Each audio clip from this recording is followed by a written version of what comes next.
I just prefer girls in literally every possible way of speaking. And like, if I could go through life without interacting with men, that sounds like paradise. Have you ever wondered how feminism degenerated from a movement seeking equality with men to a narcissistic belief that women are better than men in every regard? If so, sit down, my child, as I tell the tale of how feminism came to be, what turned it from a noble crusade to the utter fire dumpster of brain rot it is today, and the potential societal ending consequences of the men are trash movement.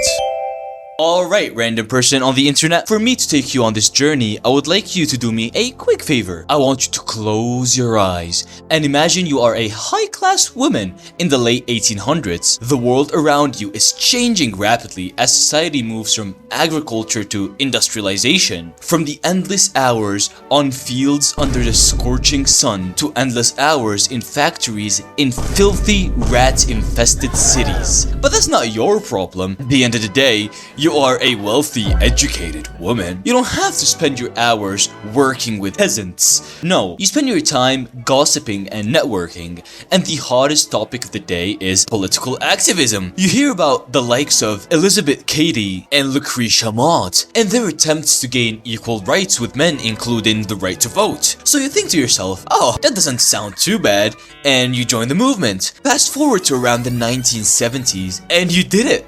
Women now in most countries have the right to vote. Good job, you. The first wave of feminism has been a complete success. Oh, but hold up now. Did I just say the first wave? Oh yeah, as it turned out, there are multiple waves of feminism. Luckily for us, it's the mid-20th century, which means we are just in time for the second wave of feminism. This time, women are looking to get things like workplace equality, reproductive rights, sexual liberation, and for the most part, this is also a huge success, although nowhere near as complete as the first round, because as it turned out, not everyone agrees that abortion is a good thing. Anyways, now that we have equality before the law, surely we're done. And yeah, we are. With the second wave, that is. Here comes the third one. This time, they want diversity and inclusion, body positivity, and for everyone to respect, to celebrate and worship the LGBTQ community. Or else, you are toxic and will cancel you on Twitter. Women also are better than men, and men are trash, and hashtag free the nipple because I feel like it. And there you go. That's pretty much the history of the feminist movement. A great first wave with noble goals, a second wave with reasonable and understandable demands, and a complete brainless third wave wanting complete social dominance over men. So now, let's dive deep into the third wave together to discover why it hates men so much. For starters, you're gonna have to understand something. The core of the third wave is the victim mentality. People who identify as third wave activists have been brainwashed to believe that they have been cheated or lied to or oppressed by men somehow. They were also taught the idea that all people are equal, which is completely and fundamentally false. And we all know what happens when you feel like you have been oppressed by someone who is your equal. That's right, a revolution, which is what we've been seeing with the endless marches year over year. Now I can go on and on about how the arguments they present are wrong.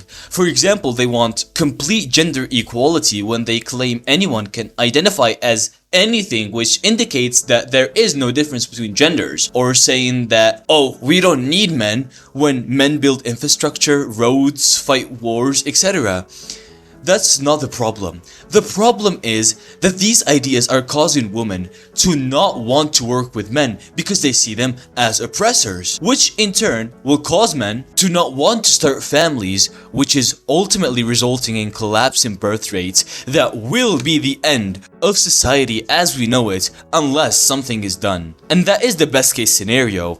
Worst case is a counter-revolution where we see men fight back against the discrimination against them, which could result in a complete change in the political atmosphere that may be of catastrophic consequences. And The solution? Well, it's simple. We need to accept that men and women are different, to quit the hate speech against men because that's not doing anyone any good, and to stop the censorship, shaming, and cancellation of anyone who criticizes the feminist movement. That way, hopefully, we can prevent the worst. Tell me what you think in the comments, and thank you for listening, buddy. You smart, you loyal, you're grateful. I appreciate that. Go buy your mama a house. Go buy your whole family houses. Put this money in your savings account. Go spend some money for no reason.